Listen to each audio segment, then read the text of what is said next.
Hello, Calaveras County, and welcome to another episode of Monda Calaveras. I'm your host, Mike Taylor.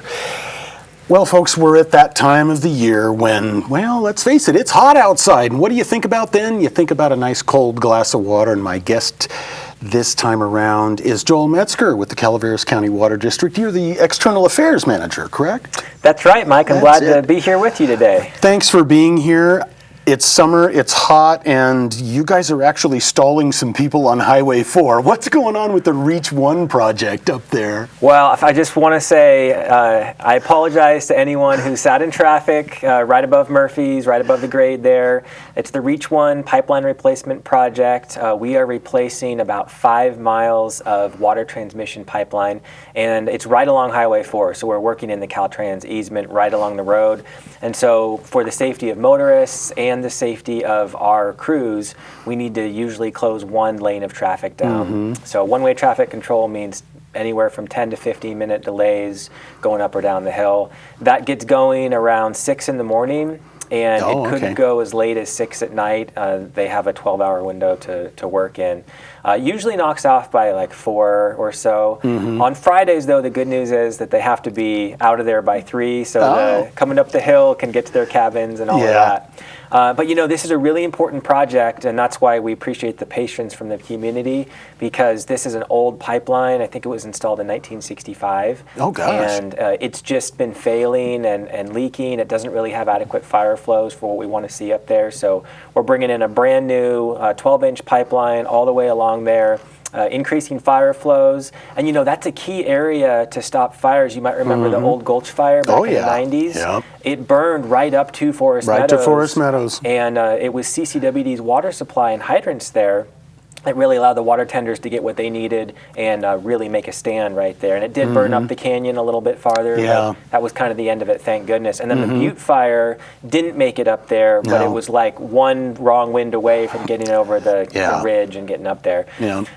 So this is going to be costing about $7.5 million between the planning, design, construction, engineering, all of that.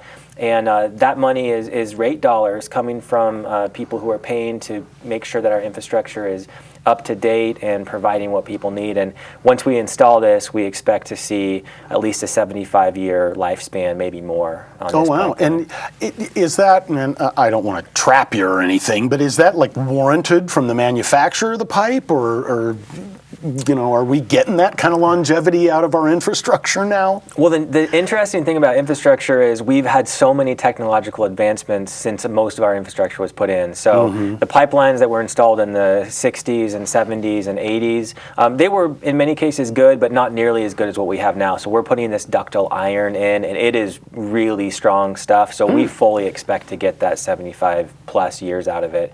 And this is just one of many projects around the county that need to be done. Yeah, you've got a few others and a couple that are right about finished, right? Yeah. Before I pop over to those other ones, I just want to let people know if they do want info about this, and because we know this is impacting your lives, go to our website, ccwd.org, and then you can just do /reach-1, and you'll have a dedicated page with all the info on it. Or you can call 209-754-3297, and that'll be a recording that has a weekly construction update for you. Oh, wow. And when is this thing going to be over? Yeah, about how long is it? Well, it's going to be a while. So we're going to be working all the way through this summer and into the fall. We're going to knock off for winter. We're going to resume in spring as soon as the weather allows us, and that's probably around May.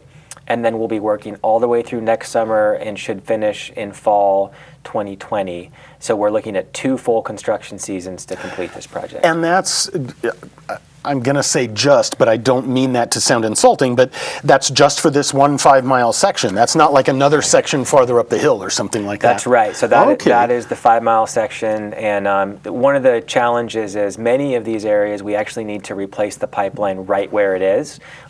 We can't put one next to it. Lay a pipe next to it. Or, that's the easy, fast way. But you know, we have some constraints with property and requirements from Caltrans, and also just the geology. Sometimes it's solid rock, and if we've already blasted blasted in there once, we want to put it right back in there. Sure. And so to make that work, we have to lay these above ground pipelines that can handle really high pressures, because this is a high pressure line, and they run up on top of the ground and over and connect it in, and then we can take out that area going through rock and put in new pipe, and then we can connect it in and take the temporary pipe and use it in the next section. So very complicated. I was going to say, that's really complicated to keep the water flowing. Yeah. I mean, it'd be one thing if you could just turn it off for 12 hours a day and do your digging and do what you need to do and then turn it on again, but that doesn't work. It would be so much simpler, but we're really committed to not having anybody out of water for more than a day. Sure. And so that's why we need to take these extra steps. Great. Yeah. But yeah, so we have these other really great projects. A big one that's just finishing up is the pretreatment facility down in Jennyland. This is Rancho Calaveras. Oh, that came Gold about Creek. because of the Butte fire, didn't it? It did, yeah. So the Butte fire destroyed a huge portion of the Calaveras River watershed, denuded the hillside, so we have massive erosion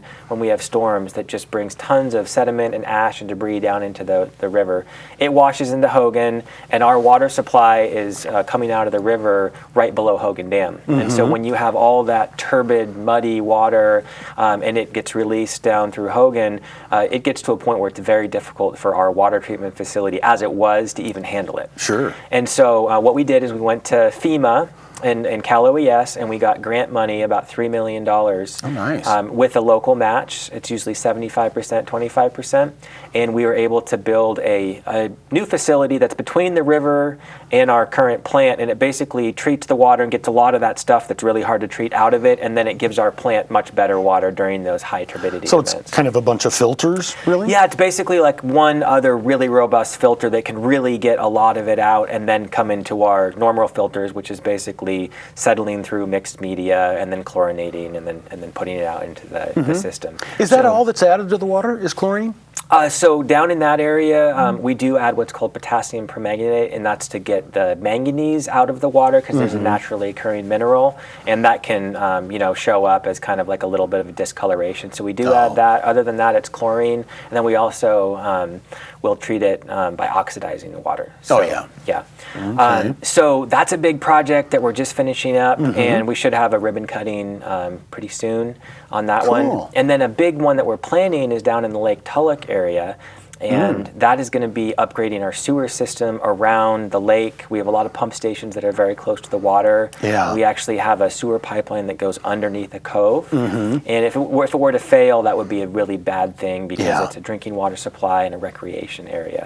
And so we're going to reroute that main sewer pipeline along the shore, along O'Byrne's Ferry Road. This is in the Poker Flat area, Connor Estates area, some lift stations and electrical over by the Kiva Drive area and boat launch over in Copper Cove. So it's going to be a lot of improvements to that system. And so that's in the planning and design phase. And so if you see us out there digging holes, we're looking at like the geotechnical information on the soils and rocks, and then we're going to be marking a lot of pipelines, and we should be getting going with that one probably by spring of next year. So there'll be some... And is that going to be kind of a wholesale replacement of these pump sites, and replacing pipe and everything, or what exactly will it kind of involve? So the big stretch of pipe is going to be brand new pipeline. It's called a forced main, but it's basically like a pumped sewer line. And that is just going to take more of the sewage away from the lake, and that's going to be along O'Byrne's Ferry and then Connor Estates Drive, and it's going to tie into one of our large pump stations for sewer. And then the lift stations, kind of interesting, they're currently called dry can lift station, or lift stations. So they're all the electrical is down in a pit. So you actually open up like a hatch and you crawl down a ladder, and it's a confined space down there. What we want to do for the safety of our employees and to bring it up to modern standards of technology is to bring that electrical above ground, so it's much safer to work on. And then instead of having that dry can, we'd have a wet well, and so it'd be a submersible pump. And so it's just a much better, safer, much more efficient way to move sewage around. So we're going to upgrade a number of those on both sides of the lake. Okay. Yeah. And then, don't you have something going in Sheep Ranch? So Sheep Ranch is an interesting animal. I don't know if many people know, but we actually serve water to Sheep Ranch. We don't serve sewer there. They're on septic. We have long wanted to upgrade the facilities in Sheep Ranch because they certainly are an older style of water treatment, and we'd really like to improve that. And so the Sheep Ranch water supply is stored in White Pines Lake. up by Arnold, and then it's released down the San Antonio Creek, and then we divert it through a system of flumes over to a pump station on Sheep Ranch Road, and then we pump it up to Sheep Ranch and serve about 50 customers there. Wow. And so it's an old system, but it is working. And then once it gets past Sheep Ranch, it actually goes down and it goes along Frico City Road, and it serves some vineyards, some private property owners who have old water rights, and then it serves the boys' school rite of passage out there. And that's where it terminates. So it's a very old system, very old water rights. In the middle of nowhere in the county. It really is. That's kind of amazing. It's just right in the center. It's way out there. And it happens to be a really key area for fire prevention. And that's another one where they stopped the butte fire right at Sheep Ranch and along Frico City Road. And so making that a more robust supply than what it currently is something we'd really like to do. So we're actually looking for grant funding, maybe trying to work with Cal Fire to prioritize that as a firefighting defense area. Oh, sure. And see if maybe we could get FEMA or Cal OES to take a look at that and maybe help us improve that water system. Yeah. Who initially built that system? Did CCWD build it? No, it's one that we took over. I think it was just a community water system back when, and some small upgrades have been made, but it's definitely an old one. Been there for a long time. The Smithsonian will be out here before long. Yes, they will. Now, also, we're into July, and rate changes happen in July, right? That's right. So just to bring everyone up to speed, I don't want anyone to be surprised that we do have these rate changes. So the board passed a 5-year rate plan back in 2018 in May, and the first rate increase went into effect last year on July 16th. So everyone should expect July 16th of each year for these 5 years for your rates to go up, water and sewer. And so I just want to tell people what they can expect. They won't see it on their bill until probably August. They'll see it, and then September.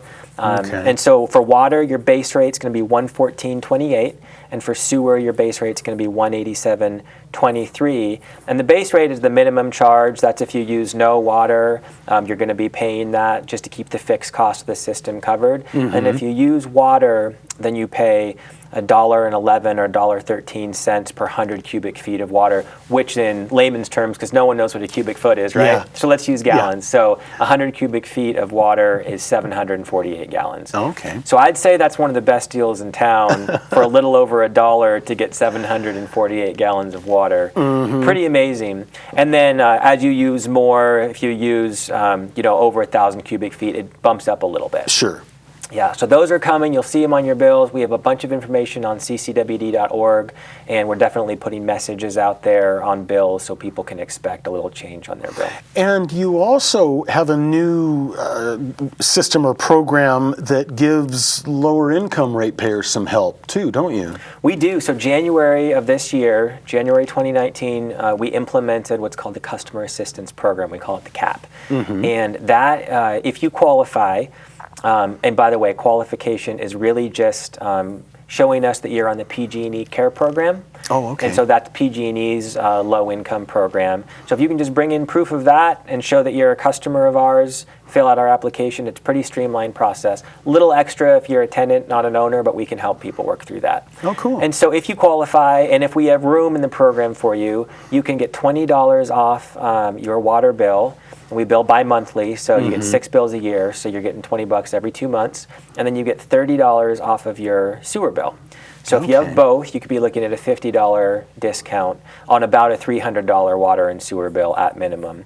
And we've found, and I've talked to a lot of people who've asked us to put something like this in place, that every little bit helps. And so even if it's not cutting the bill in half or taking it down to nothing, when you're making choices between can I get my medication or my gasoline or my food, or can I pay my rent or pay my utilities, that every little bit really does make a difference. And so our board decided that we were going to take some non-rate revenue. So we're looking at either property tax or hydro revenue, lease revenue, nothing to do with rates, because you can't use one person's rate to subsidize another. Help somebody else. And so we're very, we take that very seriously. Sure. So we can only use non-rate revenues in order to do a program like this where you would help someone out. So we implemented that. The water program is full. 200 spots filled okay. up within the first 2 weeks. Wow. And the wastewater program still has a few spots left. So Okay. if people are interested, they should really apply. But don't lose heart, because if you do apply for the water program, you do secure a spot on the wait list. Oh. And as people drop off, or if the program ever gets expanded, you can secure your place in line to be added to the program. Okay. Yeah. And actually, speaking of PG&E, this is actually a pretty big subject shift here, but we're in a summer now where PG&E, personally, I'm not too happy with that particular public utility, but as it is doing its planning to purportedly make us safer around electricity in California, it's doing these power shutoffs, and you're starting to work around some of those. Tell us about that. So this is really important that our customers know that when PG&E does a public safety power shutoff, and the acronym is PSPS. Yeah. So when you hear pss, pss, then you know your power is going to get shut off. Okay. And so when that does happen, we are asking people, please conserve and don't use water that's not necessary. And that includes things like filling a pool, or watering your lawn deeply, or even washing your car. Try to keep it to indoor and only use what you need. And the reason for that is that when we lose power, most of our pumps are electric, that are pumping wastewater around and water around and running our treatment plants. And we have had the foresight to install a very large number of backup generators that generally run on diesel. So those backup generators will automatically kick on as soon as we lose PG&E power. And so we're in a much better position than many utilities because of that forethought and the investment in being ready for this. But a backup generator may also fail, and it also may have to work extra hard if we have a lot of water being used, pulling water from the plant, pumping it all around, and then it's not just water, but the wastewater. If you use a bunch of water in your house, well, that means the wastewater has to go somewhere. We got to take care of that. So we don't want to put a strain on these generators if we can avoid it. We want them to function and function well for as long as possible. PG&E has said this could be, up to 4 or 5 days potentially. They hope it's not going to be that long, but even if it's a multi-day event, we'll have to keep those generators full of fuel. And so we want to make sure that we have the best chance of not having a failure and then having a negative result, like a spill of some kind. And so we really appreciate and urge people to just help us out, conserve water during those outages. And certainly, for health and safety, you need to use water for those things. And Certainly. that's completely okay. Oh, yeah. But if it's beyond that, we appreciate your help to conserve during those times. We've kind of been talking, and we've mentioned treatment plants and sewer treatment plants and that. How many treatment plants does CCWD have across the county? Way more than we would really wish like for. to have, I can imagine. Honestly, so get this. So we are a very disconnected system because we have a lot of service areas that are far apart, and unfortunately, it just doesn't cost effective to connect them. So we have 6 separate water treatment service areas with their own plants. Wow. Some very small, some very large. And then on the sewer side, we have 12 separate service areas and treatment plants. That many? That many. And so when you think about that, that really is a lot more expensive than if we had one big water plant and one big sewer plant. And so, and also you have to have a lot more staff to monitor and operate all these different plants as opposed to getting the economy of scale that is provided by these larger plants. And, we cover a giant area. Calaveras County is huge, and we're really in most of it, other than maybe up, way up near Bear Valley. We're from Dorrington all the way down to Copperopolis, over to Wallace, up to West Point, and Sheep Ranch right in the middle. So we are all over this county. So it's a real team effort for about our 65 employees to cover all of that and keep the water flowing and the sewer taken away. And most people just kind of take it for granted. It's all going on in the background. You just do, You do, and I think that's a testament to our field staff. They do an incredible job out there, and they're really skilled. They're specialists because our system is much harder to operate than Lodi or Stockton or something like that. Really? Where you're just on the flat land and maybe you're pumping out of the groundwater and you have plenty. Here we're dealing with really big topographical changes, hills and valleys. You're pumping up, you're slowing the water down because it goes too fast and the pressure gets too high. And then you have all these intricate plants that each kind of have their own personality and eccentricities, and you have to know them.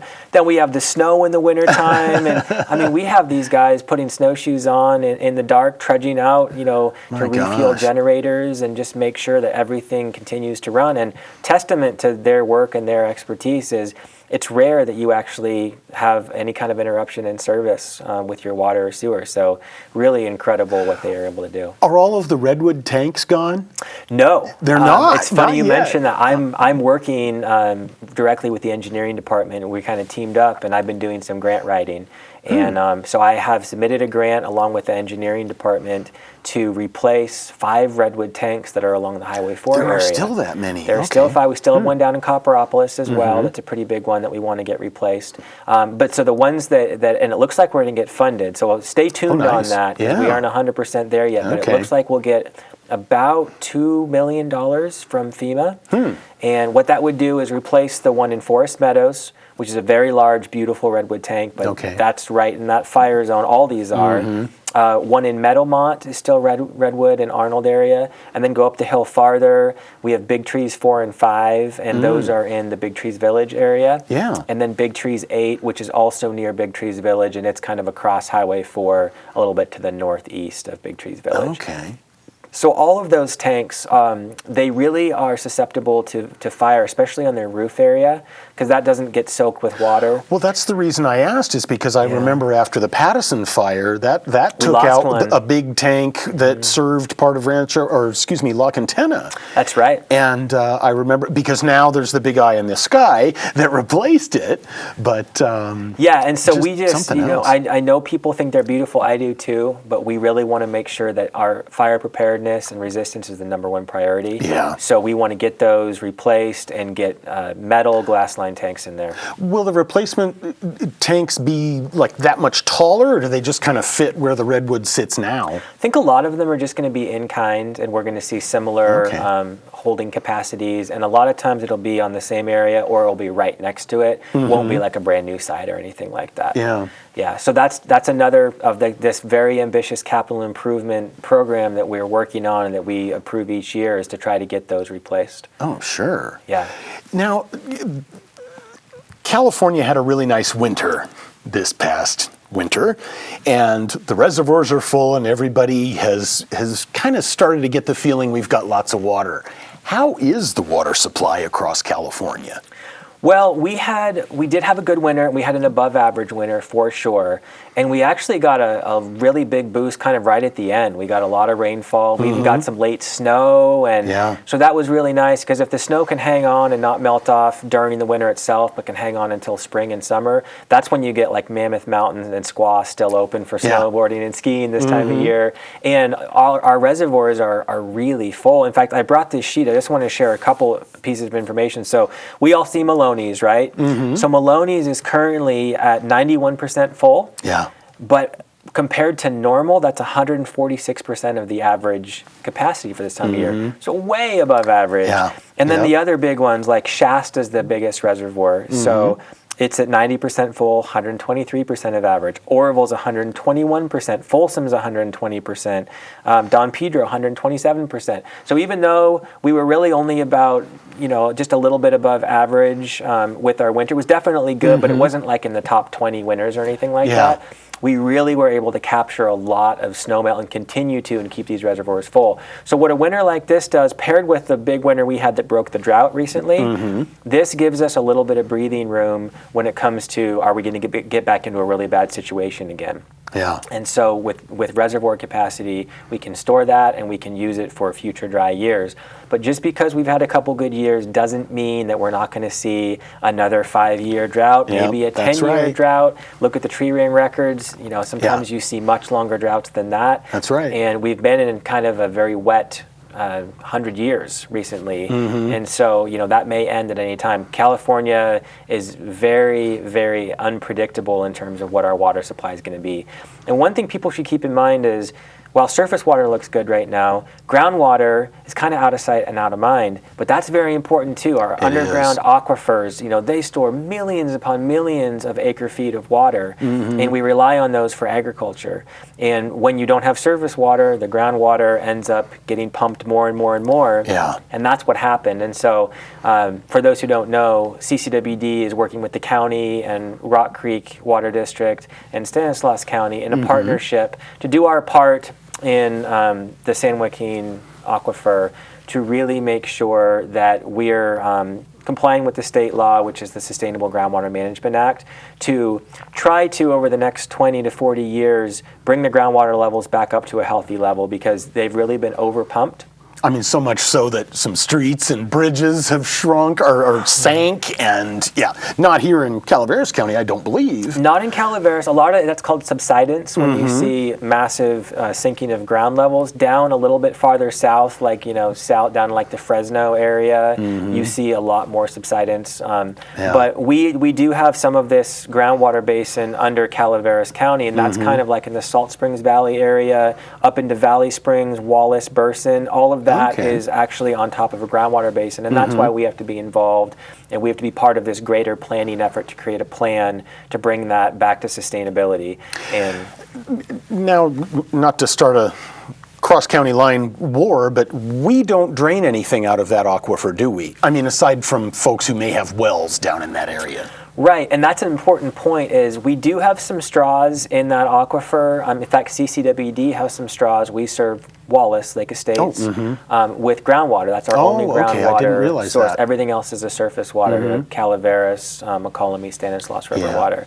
And then you have a lot of people who have private wells, but they're basically de minimis use. So if you're under an acre foot, you're really not going to be considered as taking away, anything significant. It's from the almonds and the walnuts that are drinking it all. The large ag and municipal customer, people who use it down in the valley. So those private well owners, you really don't need to worry. We're not, these regulators are not coming to measure your well and crack down on you. And then anyone who has a private well who lives not in that West County area, but over like a fractured bedrock situation, which is most of Calaveras, that's also not being measured by the state at this point. So just make it clear, this is really focused on aquifers and really large water users, and we're required by state law to be a part of the solution to these overdrafted groundwater basins, and so that's what we're doing.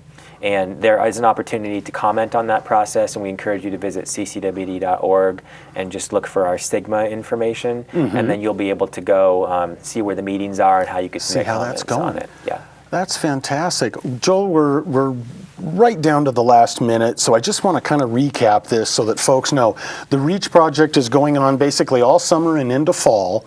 So on Highway 4, you're going to have some delays with the roadway between Forest Meadows and Avery, correct?